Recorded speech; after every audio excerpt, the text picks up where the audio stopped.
안녕하십니까. 저는 손강용 노무사입니다. 지금부터 2023년 복수노조 공정대표 의무에 대해서 해설을 시작하겠습니다. 우리가 알고 있는 공정대표 의무란 무엇인가요? 말 그대로 공정하게 대표를 해야 될 의무를 부담한다는 겁니다. 그렇죠? 자, 그래서 공정대표 의무란 교섭대표 노동조합과 사용자가 교섭창구 단일화 절차에 참여한 노동조합과 그 조합원을 합리적인 이유 없이 차별하지 않고 공정하게 대표하여야 할 의무를 말한다고 하고 있습니다. 그렇다면 일반적으로 이 공정대표 의무는 교대노조, 즉 교섭대표 노동조합이 부담한다고 봐야 될 것입니다. 그렇죠? 즉 이 교대노조가 이 교섭에 참여한 그 소수 노조들을 위해서 조금 공정하게 그들의 목소리로 대변하면서 공정하게 어떤 그 교섭을 해달라, 어떤 그런 의미로 이해가 될 것입니다. 하지만 주의할 것이 공정대표 의무는 이 조합만 부담하는 게 아니고 사용자, 즉 회사도 동일하게 부담한다는 겁니다. 역시 회사도 교대노조와 소수노조, 제일노조와 제2노조를 합리적인 이유 없이 차별하면 안 되는 겁니다. 즉, 이 얘기는 뭔가 객관적이고 타당한 그런 합리적인 이유가 있으면 뭐 차별도 가능하겠죠. 그렇죠? 근로시간 면제를 줌에 있어서 그 시간을 줌에 있어서 아무래도 조합원이 많은 데는 조금 많이 주고 조합원이 조금 작은 데는 조금 주고 그런 식의 차별은 가능할 것입니다. 다만 이 합리적인 이유를 가지고 차별해야 된다. 그리고 합리적인 이유가 없을 때는 차별하지 못한다. 이게 바로 공정대표 의무입니다. 공정대표 의무는 단체 교섭권을 행사할 수 없는 이 소수 노동조합을 보호하려는 취지입니다. 그죠? 그러니까 지금은 이제 이 복수노조 시대 하에서 창구 단일을 하게 되면 아무래도 이 교대노조나 과반수노조가 교섭권을 갖지 않습니까? 소수노조나 제2노조는 그냥 교섭 참여노조로 머물거나 아니면 이 창구 단일화에 참여하지 않는, 사실상 단체 교섭을 하지 않는다는 것이죠. 그래서 이 과정에서 이 목소리가 없는 소수 노동조합의 목소리를 좀 대변해달라, 이들을 보호해달라 라는 취지로 이 공정대표의무를 만들었습니다. 헌법이 보장하는 단체 교섭권의 본질적 내용이 침해되지 않도록 하기 위해서 제도적인 장치로 만들었다는 거죠. 왜냐하면 이 노동조합을 하는 이유는 기본적으로 단체 교섭권을 행사하기 위함인데 이 단체 교섭권은 헌법이 보장하는 거예요. 근데 창구 단일을 하다 보니까 단체 교섭을 못하게 되는 겁니다. 그러면 비록 직접 교섭은 못하지만 이 교대노조가 이 소수노조를 공정하게 대표함에 의해서 이런 식의 단체 교섭권을 사실상 행사하는 것처럼 그렇게 보호하려는 취지에 있다는 겁니다. 교섭대표 노동조합과 사용자가 체결한 단체 협약의 효력이 교섭창구 단일화 절차에 참여한 다른 노동조합에도 미치는 것을 정당화하는 근거가 된다라는 겁니다. 자, 교대노조하고 일반적으로 사용자가 이제 단체 교섭을 하겠죠. 교대노조는 어떻게 보면 노동조합의 이제 대표 선수라고 할 수 있겠죠. 이분이 대표로 나가가지고 사용자 교섭을 하는 거예요. 그랬는데 결국 이 단체 협약 내용이 이상해. 그러면 다른 노동조합들이 단협이 이상하다. 우린 저거 단협이 너무 이상해가지고 따를 수가 없다. 이해가 안 된다. 라고 할 수 있잖아요. 그렇죠? 근데 이 교대노조가 다른 소수노조나 제2노조를 공정하게 대표해서 만든 그런 단체 협약이기 때문에 당신들도 여기서 따라야 된다. 이 단협은 그 절차에 참여하지 않은 다른 노동조합에도 영향을 미친다. 어떤 그런 것을 정당화하는 의미가 있다는 겁니다. 그래서 공정대표 의무는 아주 중요한 역할을 하고 있다라고 보시면 될 것 같습니다. 자, 공정대표 의무가 어느 단계에서 생기는지 보겠습니다. 우리가 복수노조 하에서 교섭창구 단일화를 하기 때문에 지금 이제 이런 공정대표 의무라는 게 생긴 거예요. 그렇죠? 만일에 사업장에 노조가 하나밖에 없습니다. 단수노조예요. 그럼 창구 단일 할 필요 있어요? 없어요? 할 필요 없잖아요. 그럼 누구를 공정하게 내가 대표해야 되고 제2노조를 제3노조를 대표할 그런 말이 나올 필요도 없는 거예요. 그렇죠? 근데 기본적으로 이 복수노조 하에서 이 공정대표 의무란 말이 나오는 겁니다. 자, 또 보면 근데 창구 단일화라고 그래가지고 반드시 공정대표 의무란 말이 나오지는 않습니다. 만일에 조합이 두 개 있는데 노동조합이 두 개 있는데 다 개별 교섭을 해요. 각각 따로따로 교섭을 해요. 그러면 다른 노조를 위해서 뭐 제1노조가 공정하게 뭘 대표하고 자식 할 게 없죠. 그렇죠? 그럴 땐 문제가 안 되는 겁니다. 기본적으로. 그럴 거 아닙니까? 근데 이제 개별 교섭이 안 되게 되면 자율적 단일화가 안 되게 되면 이제 과반수 노조로 넘어가게 되지 않습니까? 그렇죠? 조합원 수를 따져가지고 과반수 노조가 이제 교섭 대표 노조가 되는 거죠. 교대 노조가 되는 겁니다. 이럴 때 주로 이 과반수 노조인 교섭 대표 노조가 교대 노조가 다른 소수 노조를 위해서 제2, 제3 노조를 위해서 공정하게 그 대표를 해라라는 의무가 발생한다고 보는 거예요. 물론 반드시 과반수 노조라고 볼 수는 없습니다. 뭐 경우에 따라서 뭐 위임이나 어떤 다른 여러 가지 이유 때문에 교대 노조가 되는 경우도 있습니다. 하지만 주로 보면 이 교대 노조가 과반수 노조인 상태에서 개별 교섭이나 자율적 단일화가 이루어지지 않았을 때, 그렇죠? 그때 주로 이 공정 대표 의무가 발생한다라고 보시면 될 것 같습니다.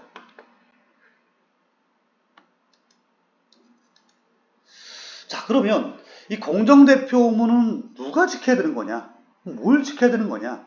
즉 공정대표 의무를 부담하는 주체가 누구고 그 공정대표 의무의 구체적 내용이 뭐냐? 라는 게 이제 문제가 될 겁니다. 자, 공정대표 의무를 누가 부담하느냐? 부담하는 자는 교대노조와 사용자입니다. 그렇죠? 일반적으로 우리가 교대노조만 부담한다고 생각하시는데 그렇지 않아요. 사용자가 차별할 수도 있거든요. 사용자가 이 노조를 일방적으로 차별할 목적으로 자꾸 이렇게 교섭을 하면 사실은 노동조합이 힘이 없기 때문에 끌려갈 수도 있는 겁니다. 그렇죠? 그래서 이 사용자 또한 공정대표 의무를 부담하는 주체다라고 보시면 될 것 같습니다. 자, 교섭대표 노동조합, 교섭대표 노동조합을 우리가 보통 교대노조라고 합니다. 교대노조니까 어디 교육대학교 이렇게 교대 같은데 교섭대표를 줄여서 교대노조라고 합니다.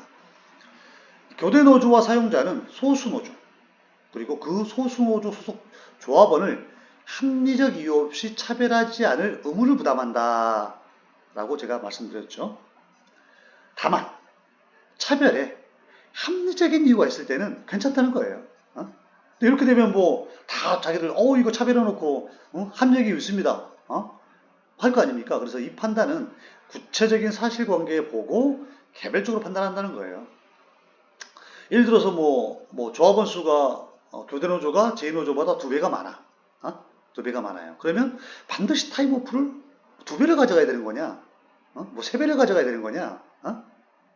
뭐 이런 거에 대해서는 딱 기준이 있는 게 아니고요. 그 사업장의 뭐 조합원 수라든지 조합원이 장소적으로 같이 모여서 근무를 하는지 아니면 여러 지역에 뭐 분포가 되어 있는지 아니면 뭐 여성 조합원, 남성 조합원, 뭐 비정규직 조합원, 정규직 조합원 이렇게 좀 이슈가 많은지 안 많은지 이런 내용들에 따라서 각각 판단해야지 일률적인 어떤 그런 기준을 가지고 보는 건 아니라고 본다는 겁니다. 그리고 자, 어떤 차별을 했는데 이 차별이 문제가 없습니다. 합리적 이유가 있습니다. 그래서 공정대표 의무안이 아닙니다. 라고 주장하려면 그 입증을 누가 해야 되느냐? 즉, 이 주체인 교대노조와 사용자가 하라는 거예요. 자, 분명히 조합원 수는 2배밖에 차이가 안 나는데 타임오프를 4배를 더 많이 가져갔습니다. 그렇죠? 그러면 당연히 소수노조는 이런 식의 타임오프를 분배하는 것은 공정대표 의무 위반이라고 주장을 한다면 자, 비록 조합원 수는 2배 차이가 나고 타임오프는 4배를 가져갔지만 이 4배를 가져갈 수밖에 없는 그런 이유가 있어. 합리적인 이유가 있어. 그 주장은 누가 해라? 교대노조가 하라는 얘기예요. 사용자가 하라는 얘기입니다. 그리고 그 입증, 왜 그렇게 4배를 가져갔는데요? 우리는 교대노조를 하다 보니까 창구단이라도 우리가 직접 참여해야 되고 교섭도 많이 해야 되고 여러 가지 할 일들이 많았어요. 그래서 기본적으로 우리 입장에서는 이 조합원 수에 따라서 2배를 딱 분배하는 것보다 이 정도의 타임오프를 갖는 것이 합리적이라고 봤습니다. 거기에 대한 입증까지 교대노조가 부담하라는 겁니다. 그래서 입증이 잘 되면 나중에 문제가 없게 되는 거예요. 아, 그럼 공정대표 의무 위반 아닙니다. 라고 되는 것이고, 이런 입증 자체가 객관적으로 합당하지 않으면 바로 공정대표 의무 위반이기 때문에 다시 교섭을 다시 해라. 또는 뭐 타임오프 배분을 다시 해라. 라고 노동위원회가 시정 지시를 할 수 있습니다. 그런 내용입니다. 이 공정대표 의무 내용, 뭘 지켜야 되는지는 지금 현재도 아주 사례가 많습니다. 그래서 제가 천천히 사례를 설명드리겠습니다. 자, 공정대표 의무를 위반했다고 소수노조가 주장할 때 우리는 공정대표 의무를 주장한 게 아닙니다. 이거는 합리적인 이유가 있는 차별입니다. 들어보세요. 어떤 합리적인 이유가 있는지 이런 이유가 있습니다. 즉 문제 없습니다. 라는 입증은 즉 교대노조가 하라는 그런 대법원 판결 내용입니다. 자, 교섭창구 단일화 제도에서 교대노조가 되지 못한 소수 노동조합들은 독자적으로 단체 교섭을 할 수가 없어요. 그래서 교대노조에게 노동조합은 공정대표 의무를 부과하고 있습니다. 공정대표 의무는 헌법이 보장하는 단체 교섭권의 본질적 내용이 침해되지 않도록 하기 위한 제도적 장치로 기능하고 있다라고 보는 거죠. 그리고 교대노조와 사용자가 체결한 단체협약의 효력이 이 창구 단일화 절차에 참여한 다른 소수 노동조합에게도 이 영향이 미치게 하는 정당화되는 근거가 된다는 겁니다. 아니 우리가 공정하게 너희들 목소리도 다 대변해가지고 이렇게 만든 단협이니까 당신들도 따라야 된다. 이런 근거가 된다는 거죠. 왜냐면 우리가 편파적으로 했으면 이 단협을 소수노조가 무시해도 되겠지만 저희가 공정하게 정말 공정하게 했지 않습니까? 그러니까 이 단협도 당신들이 따라야 되는 거죠. 라고 말할 수 있다는 겁니다. 따라서 이 교대노조와 사용자가 체결한 단체협약의 내용이 합리적 이유 없이 이 소수노동조합과 그 조합원을 차별하는 경우에는 공정대표 의무 위반에 해당한다는 거죠. 자, 그리고 이러한 공정대표 의무의 취지와 기능을 보면 공정대표 의무는 단체 교섭 과정뿐만 아니고 그 단체협약 내용도 공정해야 된다는 거예요. 단체협약 내용뿐만 아니라 그 단체협약을 이행하는 과정도 또한 공정해야 된다는 겁니다. 즉 공정대표 의무의 적용 범위까지 나왔습니다. 교섭 중 협상 내용뿐만 아니고 단체협약의 결과물 그리고 그 결과물을 이행하는 과정까지도 공정해야지 된다는 의미입니다. 이 교대노조나 사용자가 이 소수노조나 조합원들을 차별한 것으로 인정되는 경우에 그와 같은 차별이 합리적 이유가 있다, 즉 문제없다, 다 객관적인 이유가 있어요 라는 것은 교대노조가 증명해야 된다는 겁니다. 즉 교대노조나 또는 사용자가 증명하라는 거죠. 즉 일일이 차별을 받았다고 주장하는 소수노조가 주장할 필요가 없다는 거예요. 그거는 소수노조의 몫이 아니고 바로 다수노조, 과반수노조의 몫이라는 겁니다. 자, 공정대표 의무의 적용 범위를 보겠습니다. 공정대표 의무는 교대노조와 사용자가 교섭창구 단일화 절차에 참여한 소수노동조합과 그 조합원을 대표해 행하는 일체의 결정에 적용된다는 겁니다. 그렇죠? 그리고 공정대표 의무는 이 단체협약 체결까지의 그 협상 과정, 교섭 과정, 그리고 협약의 내용, 그리고 이행 과정까지도 모두 이 3단계에 걸쳐서 모두 해당된다는 겁니다. 사실 어떻게 보면 이 단체 교섭의 본격적 과정뿐만 아니고 이 교섭을 본격적으로 시작할 때 우리가 그 단협 요구안을 받잖아요. 각 조합에서 어떤 식의 단체 교섭 요구안을 받거나 조합원들의 그 목소리를 듣는데 사실은 그 과정에서도 다른 이 소수노동조합, 제2노동조합의 요구안을 받을 필요가 있다고 봅니다. 물론 그 요구안을 100%다 우리 그 교대노조의 요구안에 반영할 필요는 없겠지만 그 소수노조의 요구안이라고 그래가지고 전부 다 이걸 그 요구안에 반영할 그런 의무가 있는 건 아니에요. 하지만 그런 식의 그 의견수렴 절차는 필요하다고 봅니다. 자, 교대노동조합이 단체교섭 과정에서 절차적 공정대표 의무를 위반한 행위는 원칙적으로 소수노동조합의 절차적 권리를 침해하는 불법행위에 해당된다는 거예요. 이것도 불법행위라고 보는 겁니다. 왜? 권리를 침해했기 때문에 소수노조의 권리를 침해했기 때문에 즉 공정대표 의무 위반은 그 불법행위다. 그래서 이렇게 불법행위가 성립되면 뭘 해야 됩니까? 손해배상 책임을 집니다. 손해배상 책임, 즉 돈으로 물어줘야 돼요. 그래서 이 경우 교섭대표 노동조합은 소수노동조합에 대한 민사적 책임을 부담한다. 반드시 재산적 손해가 있지 않더라도 이런 비재산적인 그런 무형의 정신적 손해에 대한 위자료 부담한다는 거예요. 아니 공동대표 의무를 우리가 교대노조가 위반했다고 그래가지고 소수노조가 무슨 뭐 돈을 잃거나 뭐 과다하게 무슨 뭐 돈이 지출된 건 아니잖아요. 돈 손해본 거 없잖아요. 재산적 손해가 없더라도 일단은 그 자체가 노동조합으로서의 권리를 침해받은 자체가 어떤 그 손배 책임, 위자료 배상 책임의 근거가 된다는 겁니다. 하지만 실제 배상 책임을 인정할지는 그거는 이제 또 케이스 바이 케이스로 각 사안을 보고 판단해야 되는 것이지 공동대표 의무 위반은 무조건 불법행위고 무조건 배상 책임이다 이렇게 보는 건 아니라는 겁니다. 일단 원칙적인 원론적인 얘기를 하고 있습니다. 교섭대표 노동조합의 대표권은 법령에 특별한 규정이 없는 한 단체 교섭 그리고 단체협약 체결, 단체협약 이행 과정에만 미치는 것이고 이와 무관하게 노사관계에 전반적으로 미치는 건 아니라는 얘기죠. 그러니까 일반적으로 이제 교섭이라든지 협약 이런 내용들 통해서 미치는 거예요. 말 자체가 교섭대표는 노동조합이죠. 교섭대표. 그러니까 이 조합의 그 일상적인 활동들에 대해서 다 너가 공정하게 대표해라. 그럴 수는 없는 거죠. 왜냐하면 조합도 사실은 조합 간에 경쟁을 할 거 아닙니까? 비조합원이나 신입사원을 어떤 노동조합이 가입을 시킬지 다 경쟁 구조에 있는 거예요. 근데 거기에 대해서까지 가장 큰 노조가 제일 노조가 공정하게 해라? 이건 있을 수가 없잖아요. 그렇죠?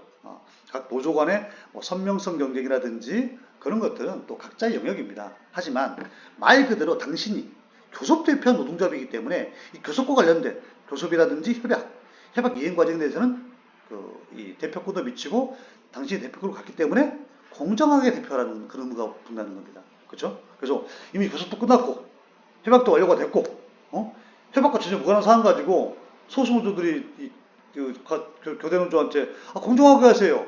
공동대표 뭐 부담하지 않습니까? 그렇게 주장할 수는 없다는 겁니다. 자, 우리 대법원 판례를 보면 공정대표 의무 위반하면 배상 책임이 가능하다라는 그런 이제 대법원 판례가 있습니다. 보시면 주요 부분만 제가 발췌를 했기 때문에 여러분들이 한번 내용을 꼼꼼하게 읽어보시면 아주 제가 볼 때는 이 대법원 이 판사님들이 이렇게 대법관들이 쓰시는 요 문헌 자체가 참 우리 노동조합법의 어떤 근본적인 그 정신, 그 취지를 정말 잘 설명하신 것 같아요. 그래서 제가 이렇게 일부러 내용을 좀 가져왔습니다. 단체 교섭의 동적인 과정, 아주 뭐 버라이어티하게 뭐 여러 가지 일들이 벌어지지 않습니까? 그리고 노동조합법에 따라 인정되는 대표권의 기초에서 이 교대노조의 위원장님이 단체 교섭 과정에서 보유하는 일정한 재량권이 있어요. 아니 무슨 뭐 공정대표 의무가 있다 그래가지고 정말 무슨 뭐 빠듯하게 뭐 이렇게 막 빡세게 할 수는 없는 거 아닙니까? 그래도 이 대표자가 교섭을 함에 있어서는 사실 재량권도 있는 겁니다. 100% 칼같이 자루재듯이 할 수는 없는 거예요. 그렇게는 어떤 협상도 못합니다. 자, 이런 재량권이 있다고 봤을 때 이 소수 노동조합에 대해서 뭐 정보 제공도 해주고 의견 수렴도 해야겠지만 이것을 뭐 100% 다 할 수는 없는 거예요. 아주 한계가 있다는 거죠. 그렇죠? 아니 도대체 그럼 무슨 뭐 소수 노동조합의 그 위원장님이 뭐 자기 얘기하면서 하루 종일 7일간 계속 와서 얘기를 하면 다 들어주고 앉아 있어야 됩니까? 그럼 불가능한 거잖아요.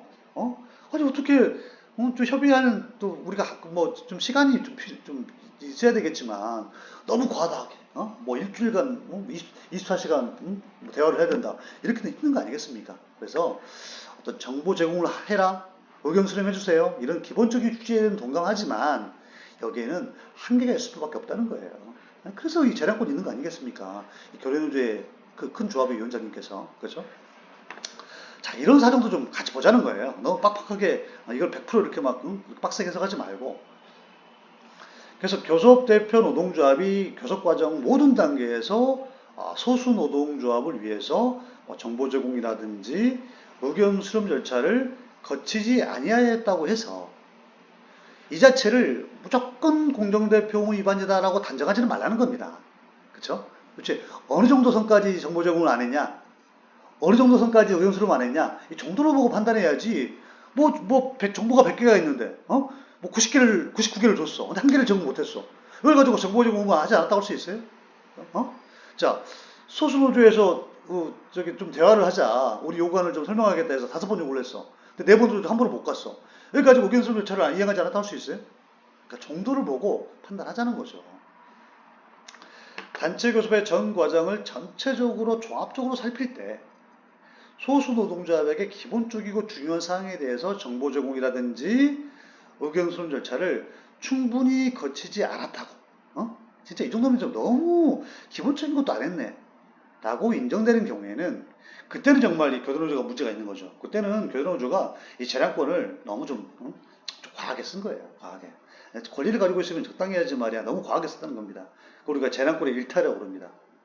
이건 꼭 재량권 일탈에서 소수 노동조합을 차별한 거라고 볼 수 있다. 이때 비로소 공정대표 의무 위반이 된다는 겁니다.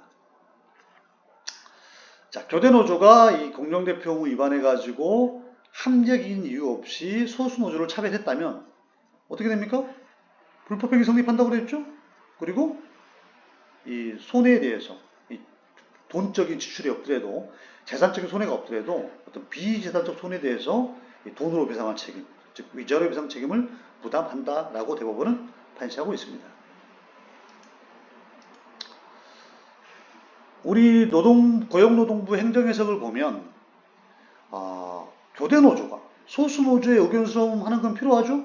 공정대표 의무 위반이니까. 하지만 이 의견을 다 수용해야 되는 건 아니라는 거예요. 의견 수렴 그 역할, 의견 수렴하는 그런 의무가 있다는 거지, 의견을 전부 다 수용하는 건 다르지 않습니까? 청취하는 거하고, 들어봤는데 그건 좀 소수노조 의견이 과한 것 같아요. 그래서 저희는 이번 요구안을 이렇게 요구안을 내겠습니다 라고 할 수 있는 거죠. 그렇죠? 그러면 뭐 교대노조가 무조건 소수노조의 무슨 100% 대리입니까? 시키면 다 해야 돼요? 그건 아니라는 거죠. 자, 그래서 교대노조는 소수노조의 교섭 요구사항을, 교섭 요구안을 좀 받아가지고 좀 들어봐라, 청취하고 이를 반영하기 위해서 노력하라는 거예요. 노력하라는 거지, 이거를 100% 다 수용하라는 얘기는 아닙니다. 100% 다 최종 요구안에 반영하라는 건 아니에요. 그래서 소수노조 의견을 일부 수용하지 않았다는 것만으로 이게 교대노조 의무 위반이다? 이거는 공정대표 의무 위반으로 보기 어렵다라고 이 고용노동부에서 이렇게 해석을 하고 있습니다. 2012년도 해석이 나온 해석입니다. 자, 공정대표 의무가 이렇게 사실 교대노조나 가반수 노조에게 여러 가지 좀 어떻게 보면 좀 뭐 규제라 할까요? 좀 부담이 좀 주니까 이걸 회피하기 위해서 여러 가지 노사합의를 하는 경우도 있다고 합니다. 자, 단적으로 단체협약에다가 어떤 내용을 넣게 되면 소수노조가 이 단협이 우리를 차별하는 것 같은데?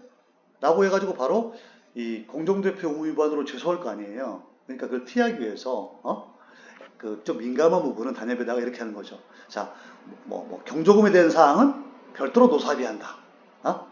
복지기금 지급에 대한 사항은 별도 노사합의한다. 그렇게 해놓고 나중에 이제 과반수 교대노조가 사용자랑 합의를 해가지고 또 더 많은 거를, 부당하게 더 많은 거를 가져가는, 이런 식의 이제 관행들을 못하게 하기 위해서 나온 대법원 판례입니다. 보시면 소수노조 조합원들을 포함한 사업장 내 근로자의 근로조건에 대하여 단체협약 자체에서는 별로 정한 게 없어요. 거기다가는 그냥 공란으로 빈칸을 해놓고 추후 교대노조와 사용자가 뭐 합의해서 결정한다, 협의해서 결정한다, 나중에 심의해서 이렇게 이제 두리뭉실하게 내용을 만들어 놓는 겁니다. 예를 들어서 자, 이랬을 때 이게 문제가 생긴다는 거예요. 만일에 이런 이 의미 자체가 단체협약에 대한 법령 규정의 내용이라든지 취지를 비추어 볼 때 이것이 단체협약을 구체적으로 이행한다고 볼 수 없잖아요, 사실은. 공란이니까. 그리고 딱히 무슨 뭐 보충협약을 하기로 한 것도 아닌 것 같아. 만일에 이게 단협을 구체적으로 이행하는 내용이다, 또는 보충협약에 해당된다고 할 때는 문제가 되지 않을 거예요. 하지만 보니까 약간 꼼수가 있어 보이는 거예요.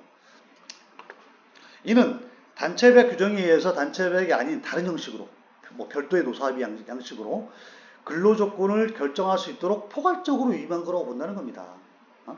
따라서 이러한 뭐 합의라든지 협의, 심의 결정은 이 교대노조의 대표권에 속하지 않는다라고 본다는 겁니다. 그럼에도 불구하고 이거를 이렇게 하면 안 되는데, 그럼에도 불구하고 교대노조가 이렇게 단체협약에다가 공란으로 해놓고 나중에 추후 합의해서 결정한다고 해놓고 그럼 결국 교대노조랑 사용자랑 어떻게 짝짝꿍해가지고 서로 합의하겠다는 거예요. 이렇게 되면 소수노조가 이 합의나 협의 과정에서 빠지게 되지 않습니까? 일절 개입할 수가 없잖아요.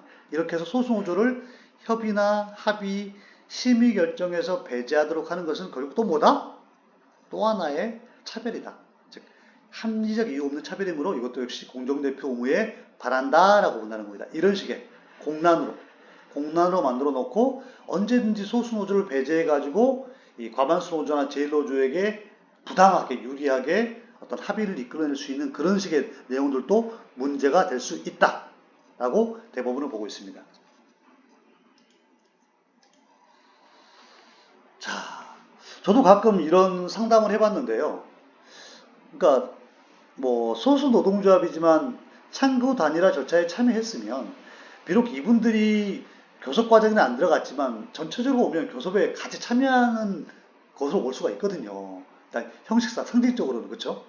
그러면 당연히 이분들도 교섭에 이렇게 참여를 했기 때문에 교섭의 결과물인 단협을 알아야 될 거 아닙니까? 그러면 당장 하는 게 저기 단협 체결한 거 4번을 주세요.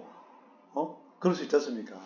노동조합이 단협이 없는 노동조합일 수가 없잖아요. 근데 이제 과거에 보면 이걸 꼭 줘야 되는지 안 줘야 되는지 좀 애매했던 모양이에요. 그래서 뭐 교대노조가 뭐 못 준다 라는 경우도 있었고 이거는 뭐 어차피 회사도 한번 가지고 있기 때문에 회사한테 받아가라.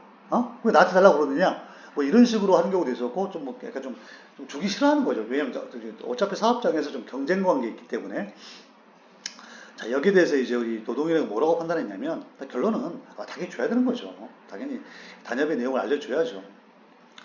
그래서 중노위는 교섭창구 단일화 절차에 참여한 이 소수 노동조합들, 제2노조, 제3노조가 체결한 단체협약의 전체를 제공받을 권리가 있다는 겁니다. 그래서 이거를 주지 않는 것은 바로 공정대표 의무 위반이라고 보고 있다는 겁니다. 자, 그 이유를 한번 볼까요? 왜 이렇게 받는지? 단체 교섭권은 원래 개별 노동조합의 권리이므로 설령 과반수 노동조합이 교섭탐구 단일화 절차를 통해 배타적인 단체 교섭권을 취득했다 하더라도 교대노조가 야 교섭권 내가 가지고 있어 라고 하더라도 이 소수 노조가 가지고 있는 단체 교섭권을 대표해서 행사하는 거지. 그쵸? 그래서 공정대표가 있다는 거 아니겠습니까? 이러한 관점에서 볼 때 교대노조와 사용자가 부담하는 공정대표 의무는 뭐 교섭이라든지 협약 그리고 이행 과정에서 준수되어야 하고 단체 교섭을 전후해서 노동조합 간 그리고 조합원 간 의사를 결집하고 이해를 조정하는 전 과정에서 필요하다라고 본다는 겁니다. 이렇게 아주 중요한 의무라는 거예요. 자, 그리고 이 단체 협약에는 교대 노동조합의 조합원과 그리고 소수 노동조합의 조합원에게 적용되는 임금과 근로조건 사항이 다 규정되어 있잖아요. 이거는 뭐 큰 집이나 작은 집이나 제1노조나 제2노조나 다 해당되는 거 아니겠습니까? 이렇듯 기업 질서, 노사관계를 규율하는 아주 중요한 자치 규범이 된다는 겁니다. 즉 단협은 정말 이 사업장에서 아주 정말 가장 중요한 그런 규범이라는 거예요. 이렇게 중요한 거를 왜 안 보여줘? 뭐 결국 이 얘기를 하고 싶은 겁니다. 이렇게 중요한 거를 소수노조에게 안 보여주면 소수노조 어떻게 할 수가 있어요? 일을 못하지. 지금 이 얘기를 하고 있는 거예요. 따라서 단체 협약의 내용에 이 교섭 노동조합 간 또 조합원 간 차별적인 내용이 있는지 없는지 그리고 이 해석이나 적용 과정에서 또 차별 대우가 있는지 없는지 이런 것들을 좀 알아야 될 거 아니냐.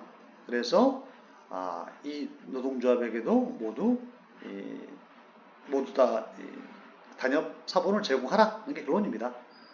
단체 협약의 형식과 내용이 변형되거나 훼손되지 않는 형태로, 그러니까 이상하게 뭐 짜집게 해가지고 주지 말고, 막 이렇게 좀 뭐 편집해서 주지 말고 있는 그대로 복사를 하시든지 PDF 파일로 이렇게 좀 변환을 하셔가지고 보내주라는 얘기예요. 뭐 일부만 보여주거나, 대신에 뭐 장수도 몇 장만 보여주거나, 뭐 저기 뒤에 그 부속할 비서는 떼고 뭐 앞에 뭐 저기 그만 보여주거나 이러지 마시고 합의된 거를 그대로 다 보여줘라. 그런 의미가 있습니다. 자, 이제 공정대표 의무가 뭘 지켜야 되는 거야? 도대체 뭐 할 때 공정해야 되는 거야에 대한 그 내용에 대해서 아주 좀 다양한 사례가 나오고 있습니다. 자, 타임오프. 특히 타임오프가 정말 많았어요. 초기에는요. 주로 타임오프가 아마 공정대표 의무 위반 사건의 거의 한 절반을 차지했던 것 같습니다. 지금도 아마 간간히 들어옵니다. 자, 아까도 얘기했지만 아주 기계적으로 나올 수는 없습니다. 뭐 조합원 수가 2배가 많기 때문에 정확하게 2배를 더 가져간다. 뭐 그럴 수도 있겠지만 사업장 사장에 따라서 다양한 여건이 있기 때문에 합리적으로 정하면 되는 것이지 그 기계적으로 뭐 조합원 수에 따라서 무조건 정해 이런 건 아니라는 거예요. 그래서 항상 이제 이게 문제가 됩니다. 그러면 어디까지가 합리적인 거야? 자, 제일노조가 보니까 비례보다 더 많이 가져갔어. 조합원 수 비율보다 더 많이 가져갔어. 근데 이게 합리적이래. 그럼 자, 당신들이 말하는 합리적이라는 기준이 뭐예요? 라고 한번 좀 들어봐야 되는데 거기에 대해서 여러 가지 지금 얘기가 나오고 있는 거예요. 자, 첫 번째 사례입니다. 조합원 수에 있어서 교대 노조가 소수 노조보다 한 20대 정도 많아요. 그러니까 뭐 규모로 보면 뭐 엄청나게 이제 뭐 차이가 심한 거죠. 근데 이 타임오프 근로시간 면제한들은 거의 60배를 더 많이 가져갔습니다. 자, 이랬을 때 과연 일단은 비율보다는 더 많이 가져갔는데 왜 더 많이 가져갔어요? 자, 합리적인 이유가 있습니까? 이거 잘 얘기해. 합리적인 이유가 있다고 네가 설득을 잘하면 문제가 없고 합리적인 이유가 없으면 어떻게 되는 거예요?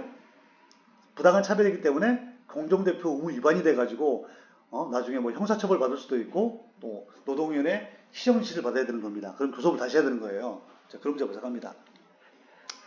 자, 뭐라고 하냐면 이 근로시간 면제 제도는 노조 전임자로 하여금 임금 손실 없이 사용자와 뭐 이게 다 아시죠? 효섭 뭐 고충 처리 뭐 산업안전 뭐 이런 거를 할 수 있기 위한 취지가 있다. 이게 타임오프의 취지다.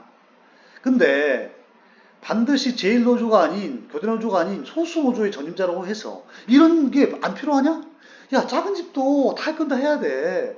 소수노조라고 그래가지고 무슨 뭐 여기 있는 이런 면제활동들 안 합니까? 다 한다는 거예요.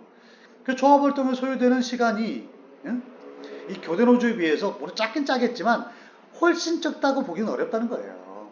기본적인 건 작은 노동조합도 조합원 수가 적은 노동조합도 할 건 다 해야 됩니다. 그죠? 총회도 하고 대연대도 하고 간담회도 하고 다 해야 되는 거예요. 무슨 뭐 큰 노조가 뭐 대연대 1년에 2번 하면 뭐 작은 20배 작은 노조는 뭐 20분의 1만큼 하면 되는 겁니까? 그렇게 할 수 없잖아요. 어차피 작은 노조도 대연대 2번이나 한 번 해야죠. 그래서 이거 너무나 좀 터무니없다. 너무 좀 합리적인 이유가 없다라고 이제 봤다는 그런 사례입니다. 자, 또 다른 사례를 보면 이제 신입사원 교육을 하는데 이 교육 시간 가지고 또 이제 또 말이 나온 거예요. 보통 이제 신입사원 들어오면 뭐 2시간, 뭐 1시간 이렇게 교육 시간을 이렇게 부여하도록 노사가 이제 단협에 체결을 합니다. 자, 그래서 보시면 아주 재밌어요. 물론 재밌다는 건 뭐 이제 사례가 재밌다는 거지, 뭐 사안은 자체는 이제 사업자가 심각했을 겁니다. 심각한 고민을 했을 거예요. 조합원 규모에 따라 차등을 두어야 하는 별다른 이유를 찾기 어렵다는 거예요. 이 사건을 보니까. 자, 보십시오. 교육시간 총 1시간 60분입니다. 60분인데 소수노조에게 10분만 줬다는 거예요. 이렇게 되면 이제 아마 5배를 더 준 거죠. 그러면은 뭐 어떻게 됐을까요? 이게 아마 그 제일노조가 뭐 조합원 수가 5배가 많았을까요? 하여튼 그 정확한 이유는 모르겠지만 기본적으로 10분이라는 시간 자체가 노조를 홍보하고 가입하려기에는 너무 짧다는 거죠. 그러니까 이런 거는 어떻게 보면 사실 조합들도 한 2, 30분의 얘기를 해야지 뭔가 이렇게 좀 설득력이 있지. 잠깐 10분 하면 뭐 브로셔 나눠주고 뭐 읽어만 봐도 5분, 10분 지나가 버립니다. 그렇죠? 그래서 좀 이런 건 좀 애매할 것 같아요. 그렇죠? 그래서 10분은 좀 과하고 조금 합리적으로 뭐 15분, 20분 이렇게 조금 늘려달라 뭐 이런 식의 취지로 아마 됐던 것 같습니다. 그래서 일단 이렇게 10분 주는 건 좀 문제가 있다. 물론 큰 노조도 불만이 많겠죠. 저희도 50분도 짧아요. 50분 가지고 할 얘기도 없습니다. 이해가 되지만 근데 10분 가지고 뭔 얘기를 하겠어요. 좀 더 배분해 주세요. 이런 취지였던 것 같습니다. 자, 조합 게시판 가지고도 또 문제가 됐네요, 보니까. 자, 여기는 보니까 이제 보통 보면 이제 그 제1노조가 먼저 만들어진 경우가 되게 많잖아요. 제1노조가 조합 게시판을 쓰고 있다가 이제 제2노조가 만들어집니다. 신설노조가 만들어져요. 그러면 제2노조는 게시판을 쓸 수가 없잖아요. 또 써도 제1노조가 가지고 있는 저 게시판에서 일부를 좀 떼어주겠죠. 그죠? 사용자한테 달라고 그래서 답은 주면 좋지만 사용자가 이거 또 주겠습니까? 지금도 조합 게시판 충분한데 뭐 또 새로 또 공간을 줄 수는 없어요. 그럼 뭐 노조가 5개면 조합 게시판을 제가 5개 만들어야 되는 겁니까? 사용자가 안 주겠죠. 결국은 있는 조합 게시판을 나눠 써야 되는데 보니까 게시판 제목이 제1노조 이름이 들어가 있는 거예요. 제1노조 이름이. 그러면 이게 좀 기분이 그렇지 않습니까? 그러니까 노조 이름을 각각 자기들 이름을 이제 적으면 좋았는데 아마 그 과정에서 이제 이런 일이 있었던 것 같아요. 교대노조가 사용하고 있던 노동조합 게시판 명패를 교체해가지고 양 노조가 함께 사용할 수 있도록 하였으나 보통 교대노조와 소수노조는 사이가 안 좋은 경우가 되게 많거든요. 그러니까 이런 부분을 좀 고려했을 때 소수노조 입장에서는 교대노조의 명판이 교대노조 이름이 딱 들어가 있어. 이 명판이 부착된 게시판 사용하는 게 부담스럽잖아요. 그렇죠? 같은 노동조합인데 왜 무슨 뭐 전세 월세도 아니고 말이지. 그래서 독자적인 노동조합으로서의 표현 참 기가 막히네요. 독자적인 노동조합으로서 자존심이 훼손된다는 거예요. 이게 뭐 자존심이 있는데. 그래서 거부감이 들 수밖에 없다는 거죠. 그래서 좀 이렇게 아예 그냥 이름을 2개를 아예 명시를 해가지고 그렇게 사용하는 게 좋지 않겠습니까? 아무래도 아니면 그냥 이름 다 떼고 그냥 노동조합 게시판 이렇게 해가지고 그냥 붙이든지 그렇죠? 그래서 이런 식으로 생각해 볼 때 소수노조는 이런 식의 교대노조 게시판을 사용하는데 조금 문제가 있을 거라고 보여진다. 이거 좀 시정해라. 라고 지금 하고 있는 것 같습니다. 자, 복지기금입니다. 복지기금도 보니까 복지기금을 교대노조에게 지급하는 거는 괜찮아. 거기까지는 좋았어요. 단체 계약을 했으니까. 근데 이 사용을 어떻게 할 것인가에 대해까지 교대노조, 제1노조 조합원들 다 써버려? 이거는 안 된다는 거예요. 그러니까 교대노조와 단체 계약을 체결했기 때문에 노조에게 복지기금을 뭐 500만 원 지급한다. 3천만 원 지급한다. 여기까지 괜찮아. 근데 그 3천만 원을 교대노조 조합원만 다 써버려? 이렇게 하면 안 된다는 겁니다. 즉 교대노조가 지급받은 이사과 복지기금은 소수노조에게까지 합리적으로 분배하는 것이 맞지 소수노조에게는 분배하지 않고 한 푼도 안 주는 것은 합리적 이유 없는 차별이기 때문에 공정대표 의무 위반이다. 그리고 이건 꼭 불법행위다. 잘못하면 손해배상 책임까지 질 수 있다. 즉 위자료 물어줘야 된다. 쭉쭉 얘기가 지금 나오고 있는 거죠.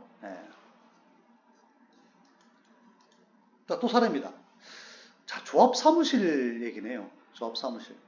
조합사무실도 뭐 사실 소수노조라고 그래가지고 조합사무실이 필요 없는 건 아니잖아요. 그죠? 자, 물론 이제 현장에서 조합사무실을 뭐 회사가 뭐 그냥 마냥 주질 않죠. 사실 좀 빡빡합니다. 근데 뭐 제1노조가 조합사무실에서 뭐 10평이에요, 10평. 근데 여기는 우리 제2노조는 우리보다 조합원 수가 20배가 작아. 작아, 조금 더. 그러면 비율로 따지면 10평이면 0.5평을 줘야 되나? 이렇게 기계적으로 생각하면 답이 안 나오지 않습니까? 0.5평이 무슨 뭐 사람 이렇게 서 있기도 힘들겠네. 우리가 20배가 많기 때문에 우리는 10평, 당신 0.5평 이렇게 기계적으로 비례를 볼 수 없다는 거예요. 그렇죠? 자, 봅시다. 저는 이런 표현이 참 좋은 것 같아요. 그러니까 우리가 노동조합법이나 헌법을 봐도 노동조합 사무실에 어떤 의미가 있는지는 법에 아무도 적어놓지 않았습니다.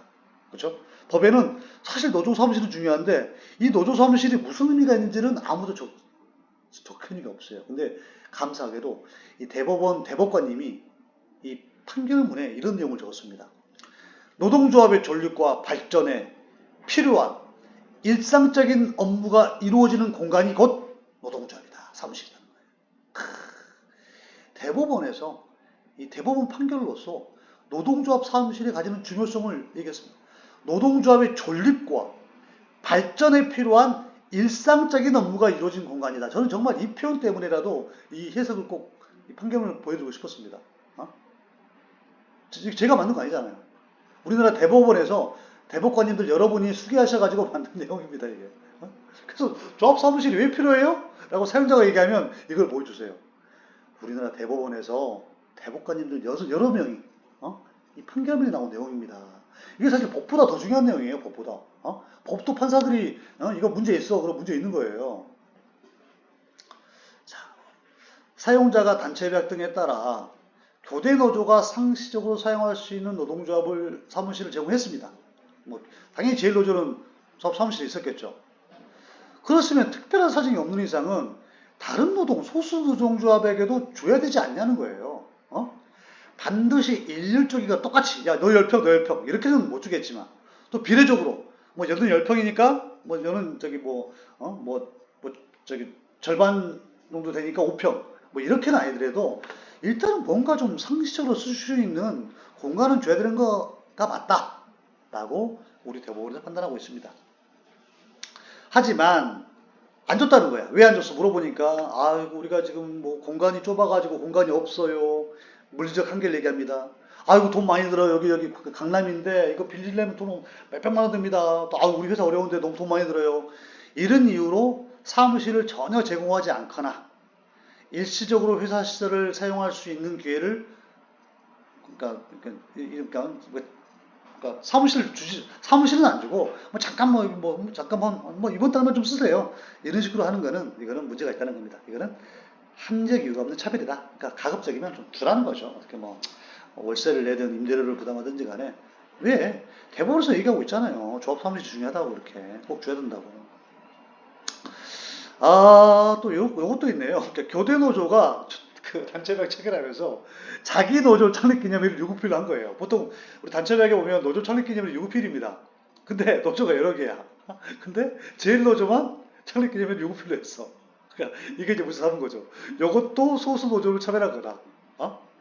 근데 사실 이런 사용자도 좀 걱정스러운 게 어떤 회사는 노조가 5개, 6개 있는 데도 있습니다. 정말이에요. 한 사업장에 조합이 5개, 6개 있어. 그러면 5개, 6개 노조의 창립 기념일을 전부 다 유급회할 수는 없을 거 아니에요. 근데 몇 개 노동조합만 뭐 인정해주면 또 차별면에서 생기니까 어떻게 될까요? 그때는 뭐 합동으로 뭐 우리 회사 노조합이 있지만 뭐 전반적으로 노동조를 왜 노조 창립 기념일을 좀 만드는 그런 방안, 뭐 그런 걸 좀 고려해야 되지 않을까 싶은 생각이 듭니다. 언뜻 봤더니. 예. 자, 근로시간 면제에 대해서 아주 많은 좀 사례가 있길래 제가 간단하게 소개를 시켜드리겠습니다. 자, 타임오프를 배분한 게 어떤 경우에는 공정대표 의무 위반이라고 하는 경우도 있고 어떤 경우에는 문제가 없다는 경우도 있어요. 한번 이게 뭐 전반적인 법은 아니지만 어떤 사례인지 한번 참조 삼아서 보시면 될 것 같아요. 자, 이 사업장은 총 3,000시간을 분배하는데 교대노조, 제일노조는 109명입니다. 여기는 2,317시간 가져갔고 소수노조는 68명이니까 사실 그냥 아주 차이가 많지는 않네요. 그렇죠? 680시간 가져갔어. 그러니까 지금 10대 한 7대, 10대 7이야, 10대 7. 근데 합의서를 보니까 조합원 수는 1.6배가 차이가 나는데 근로시간 면제 시간은 3.4배, 그 2배 이상 차이가 났네요. 이거는 위반이다라고 본 것 같습니다. 왜? 그렇게 큰 차이가 안 나는데. 이거 뭐 109명이고 이거 19명도 아니고 요 정도인데 이렇게 큰 2배 차이가 날 필요가 있어? 라고 봤던 것 같습니다. 두 번째로 총 1,400시간이었는데 교대노조가 40명, 소수노조가 20명이에요. 그럼 거의 한 2배 차이네요. 근데 어떻게 분배했습니까? 1,200시간. 10배를 더 가져갔구나. 그러니까 조합원 수는 2배인데 시간은 10배를 더 가져갔네요. 그렇죠? 이게 좀 심하다. 그래서 이거는 좀 공정대표 위반이다 봤던 것 같습니다. 요건 10배.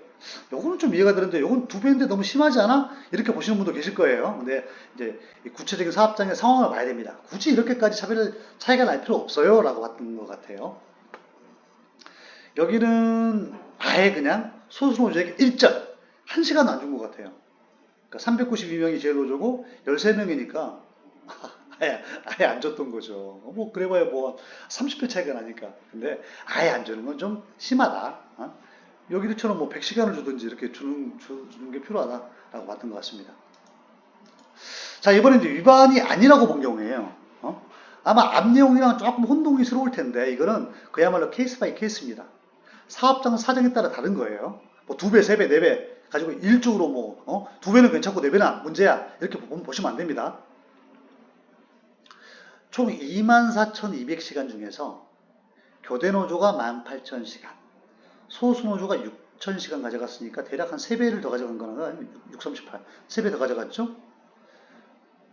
그래서 이렇게 이걸 함정 이유가 있다고 봤네요. 자, 이렇게 가져갔는데 지금 인원수가 어떻게 됩니까? 합의는 돼 있고 조합원수 비율이 대충 이 정도인데 원래는 한 1500씩 15,000씩은 가져가야 되는데 교대로조가 할 일이 많잖아. 그러니까 이렇게 조합원수 비율로만 딱 정하지 말고 한 10% 정도를 더 줘가지고 18,000씩을 만들었다는 얘기예요. 이해되죠? 기계적으로만 나누면 누가 교대노조 하려고 그래? 교대노조가 교섭돼야 되지. 뭐 다양한 협상에 참여하기 때문에 요 조합원수 비율보다 조금 더 2,400시간을 조금 더 해가지고 18,000시간 가져간 거는 문제가 없다 라고 왔다는 거죠. 그죠? 소수노조는 뭐라고 정했겠습니까? 아니 조합원수 비율로 그냥 n분의 1로 나눠요. 이건 n분의 1이 아니잖아. 이렇게 얘기하니까 이렇게 해가지고 이 정도는 교대노조도 역할이 있잖아. 이걸 좀 감안해줘. 이 정도는 함정 이유가 있는 거야 라고 봤습니다. 자, 이 사건은 보니까 전체가 2,000시간이었고 교대노조가 63명, 소수노조가 12명이면 얼마입니까? 한 6배, 5배 차이 납니까? 5배 차이가 아까 더 나네요? 근데 조합원 수는 대략 5배 차이인데 요거를 타임오프를 30배를 더 가져갔네. 이거는 6배를 더 가져간 거잖아요. 그쵸? 근데 소수노조에게 근로시간을 전적으로 배제한 건 아니다 라고 해서, 그러니까 아까 어떤 회사에서는 대략 직원이 뭐 10명밖에 안 되니까 하나도 안 줬지 않습니까? 근데 여기는 그래도 12명이지만 주긴 줬어. 그래서 아예 배제하지 않았기 때문에 또 함정 이유가 있다 라고 본 것 같아요. 이렇게 좀 다양한 사례가 있습니다. 자, 요것도 아주 재밌는 사례였었어요. 그러니까 우리가 이제 이 조합마다 다양한 관행이 있겠지만 어떤 노동조합들은 단체 계약을 설명하기에 앞서서 잠정합의안을 가지고 일단은 그 조합은 뭐 총회나 총투표로 붙이는 경우가 있습니다. 뭐 대운대에 회부하는 경우도 있고요. 이때 이제 찬성이 나면 이제 단체 계약을 본격적으로 설명을 하는 것이고, 이제 협약을 체결하는 것이고, 만약에 부결이 되게 되면 복잡해지죠. 그러면 뭐 집행부가 사퇴한다, 만다, 뭐 재신임 여부 아주 사업적이 복잡해집니다. 근데 중요한 건 노동조합법에는 이렇게 잠정합의안을 가지고 뭐 투표를 해라 마라 이런 얘기가 없어요. 사실은 그냥 교섭위원들이 가가지고 그냥 교섭위원 중에서 대표 교섭위원이 위원장님이 설명하면 되는 겁니다. 근데 이제 이런 식의 잠정합의안 찬반 투표가 있을 때 대체 보면 교대노조가 제일노조가 자기들 조합원들만으로 총회를 해가지고 총투표를 합니다. 그랬더니 이제 소송을 들은 거예요. 왜 우리 의견을 안 물어보느냐? 우리도 의견 물어봐야 되는 거 아니냐? 그래서 우리 의견을 묻지 않고 당신네 조합만 자체적으로 총투표를 한 거는 공정대표의무 위반이라고 주장을 했는데, 이게 재밌는 게요. 2심 판결 고등법원에서는 이거는 공정대표 위반이라고 나왔어요. 그래서 저도 그 당시 그 고법 판결문을 보고 앞으로 잠정 합의안도 소수노조에게도 전부 다 저기 투표같이 시키세요라고 했거든요. 물론 쟁행위 찬반 투표는 법상으로 모두 하게 되어 있습니다. 하지만 잠정합의안이라는 거는 법에도 없고 이걸 해라 마라 이런 얘기가 없어요. 근데 그 당시 이제 고법 판례가 나왔길래 제가 2018년도 19년도에는 잠정합의안도 소수노조에게도 다 찬반 투표를 하라고 했어요. 근데 대법원에서 이게 바뀌었습니다. 2020년 10월에 대법원에서 이거는 굳이 할 필요 없어.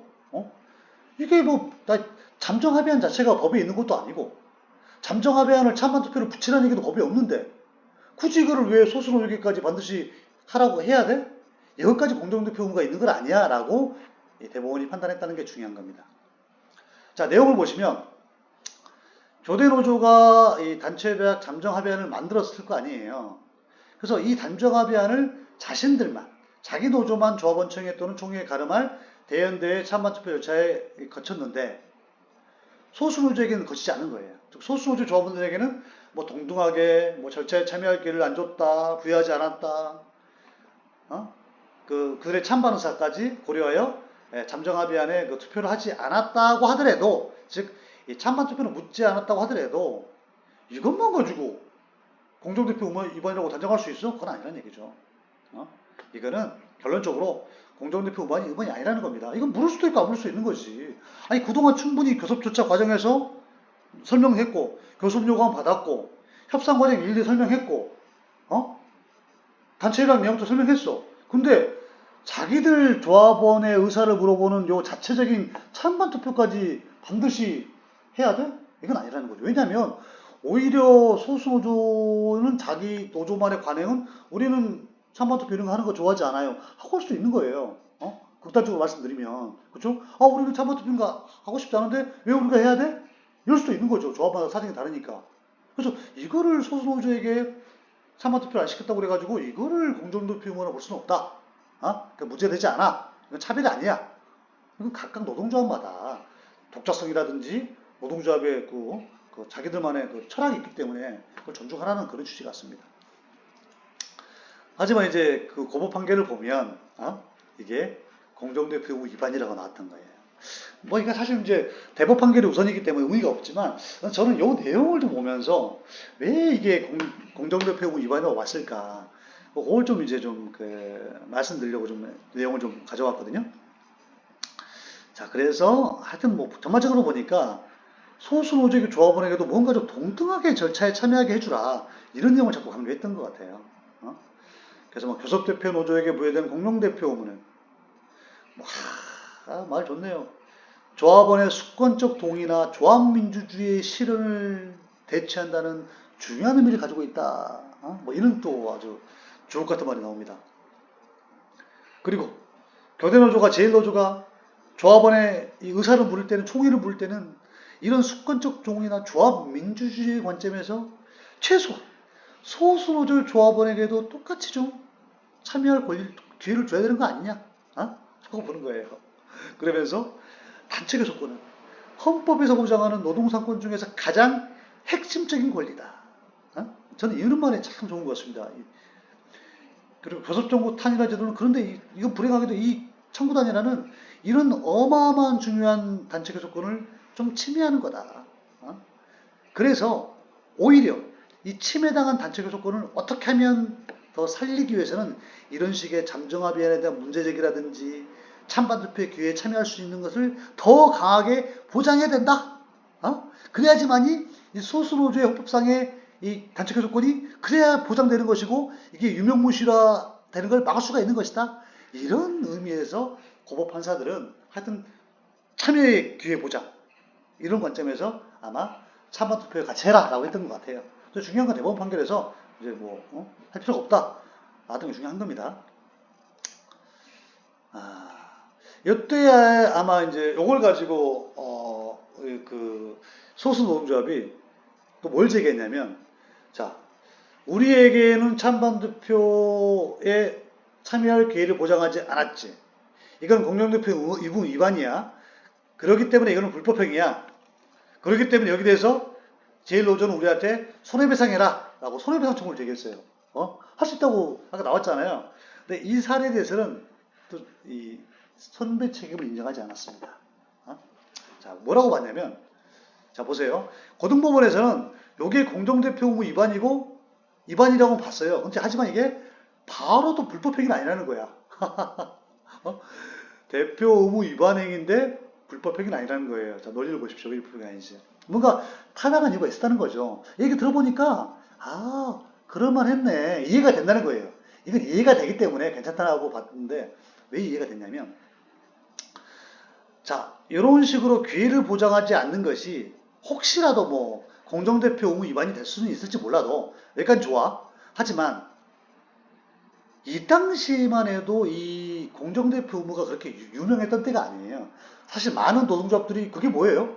그게 뭐 어떤 내용 뭘 지켜야 되는 겁니까? 잘 몰랐던 상황이라는 거예요. 법이 이제 적용된 지 얼마 안 돼가지고 서로 잘 몰랐었어. 그래서 이때 잠정합의안까지 우리가 찬반투표를 줘야 돼? 여기에 대해서 아직 이론적으로 누구도 잘 몰랐던 시대라는 거예요. 잘 애매했어 그때는. 솔직히 노무사님 저도 그때 몰랐습니다. 이게 저한테 물어봤으면 글쎄요, 이게 잠정합의안 투표해야 되나요? 잘 모르겠습니다. 이럴 때인데 이 무슨 노동조합이 뭘, 판사님들도 아니고 어떻게 알아요?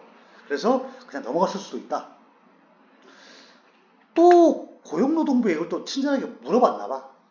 문의해봤더니 노동부에서 뭐라고 그러냐면 반드시 찬반투표를 거쳐야 되는 건 아니야 라고 또 얘기했다는 거예요. 이런 취지의 답변을 받았으니까 굳이 뭐 제2노조에게까지 할 필요 없구나 이렇게 생각했을 거 아닙니까, 상식적으로. 그죠? 그리고 사실 이거 외에는 우리가 뭐 교섭 전에 또는 교섭 과정에서 소수노조에게 정보 제공 다 했고 의견 수렴 다 했고 필요한 만큼 우리 다 했다는 거야. 이 정도 했으면 교대노조가 불법행위 책임을 부담할 만큼, 돈을 물어줘야 될 만큼, 손배 책임을 져야 될 만큼, 위자료를 줘야 될 만큼 어떤 고의나 과실이 있다고 보기 어렵다는 거예요. 즉 이해가 된다, 그런 말이죠. 자, 이제 공동대표 의무를 위반하게 되면 어떠한 절차를 거쳐서 이제 구제받을 거냐, 이제 요거를 시정하는 내용입니다. 자, 절차를 보시면 이런 차별적인 행위가 발생하게 되면, 자, 단협을 보니까 이 타임 오프 합의서를 보니까 너무 소수노조를 차별하고 있어. 그러면 이 체결한 날로부터 3개월 내에 노동위원회, 관할 지방노동위원회에 시정시청을 하라는 겁니다. 즉 공동대표 의무 위반 시정시청을 하라는 얘기예요. 하지만 이 청구 단일화의 절차에 참여하지 않은 노동조합들은 이거 할 수 없습니다. 당연히 그 참여하지 않은 노동조합의 조합원도 이 시정시청 할 수 없어요. 즉 이 그 교섭 청구 단일화 절차에 참여한 노동조합의 조합원이나 노동조합만 참여할 수가 있습니다. 그리고 조합원이 개별적으로 하는 게 아니고요. 노동조합 통해서 하는 겁니다. 저 노동조합 이름으로 하는 거예요. 개인이 하는 게 아닙니다. 자, 이 3개월은 이 단체협약 체결일로부터 3개월입니다. 그렇죠? 근데 단체협약 체결할 때 몰랐는데 적용하는 과정에서 차별이 발생한 거예요. 즉 체결한 날은 문제가 없었는데 이 적용하다 보니까 차별이 발생한 거야. 이럴 때는 이 차별적인 조치가 있었던 날, 즉 단체협약에 따른 사용자의 차별적인 조치가 있었던 날로부터 그때로 3개월. 하여튼 3개월 잘 지켜야 돼요. 이거 안 지키면 시정시청 못합니다. 물론 뭐 따로 뭐 불법행위나 뭐 민사적으로 손배 처분할 수 있을지 모르겠지만 일단 진호 있게 강화했기 때문에 진호위로 가야 되거든요. 이쪽으로 가야지만 나중에 이제 뭐 벌금도 나오고 뭐 즉시 구제가 되는데 저기 소송 가면 아우 뭐 또 뭐 1년 2년 실질 끌어요.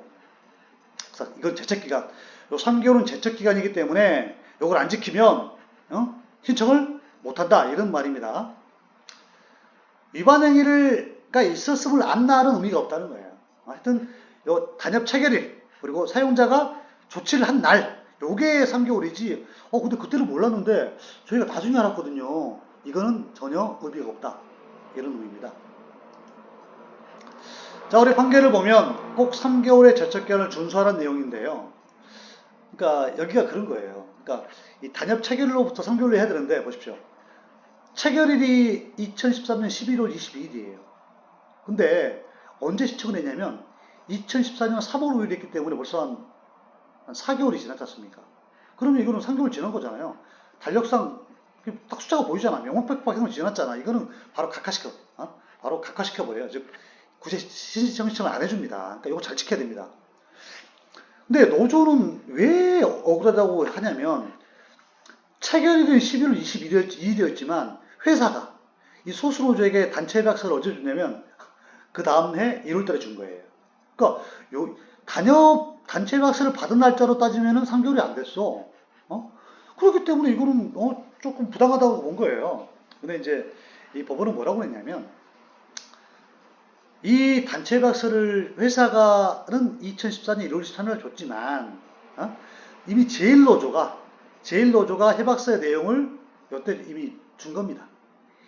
2014년 12월 달에 이미 이 합의서 내용을 진행 경과라든지 합의 내용을 통보받았고 이 합의서를 교부 받았어요. 이미 받았기 때문에 충분히 협약서의 내용을 알 수 있다는 거죠. 근데 그때는 가만히 있다가 왜 지금 3개월 지나가지고 시청한 거는 이거는 받아들일 수가 없다. 각하 시켜버린 겁니다. 결론은 3개월을 잘 지켜서 시청하시라는 겁니다.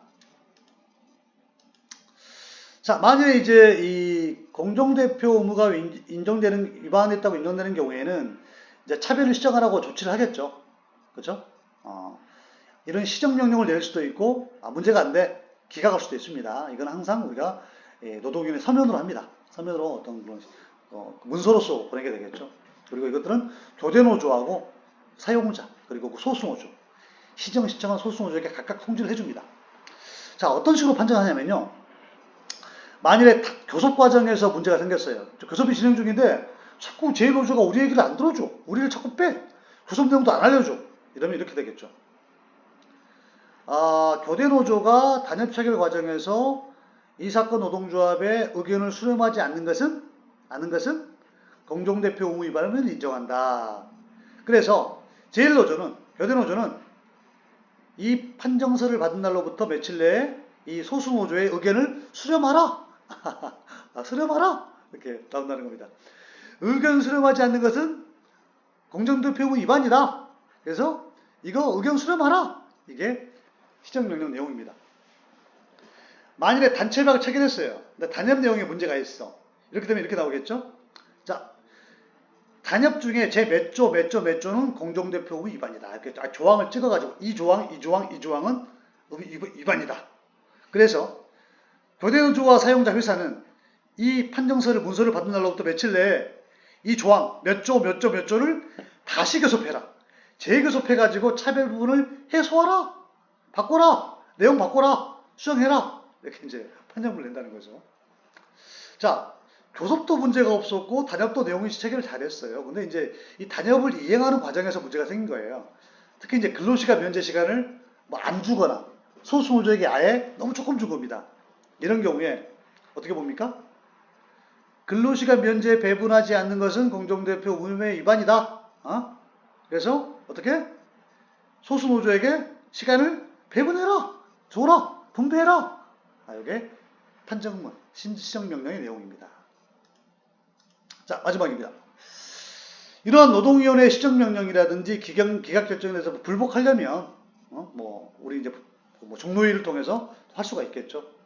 그리고 만일에 이런 거의 시정명령을 우리가 이제 안 지키게 되면 확정된 노동위원회 시정명령을 이행하지 않으면 사용자나 이쪽은 3년 이하의 징역 또는 3천만 원의 벌금에 부과될 수가 있습니다. 그렇죠? 그렇기 때문에 이제 시정명령은 아주 강력한 효력이 있는 겁니다. 사용자가 만약에 종로위의 이 구제명령까지 불복해서 행정소송을 제기한 경우에 그러면 소송 가면 뭐 몇 년 갈 거 아니에요. 이때는 급하니까 긴급 이행명령이라는 걸 통해서 그 이행을 강제할 수가 있다는 겁니다. 일단 요거부터 듣고 시정하고 소송하세요. 이런 겁니다. 자, 이것으로 공정대표 의무 위반 관련된 강의를 마치겠습니다. 모두 고생하셨습니다. 감사합니다.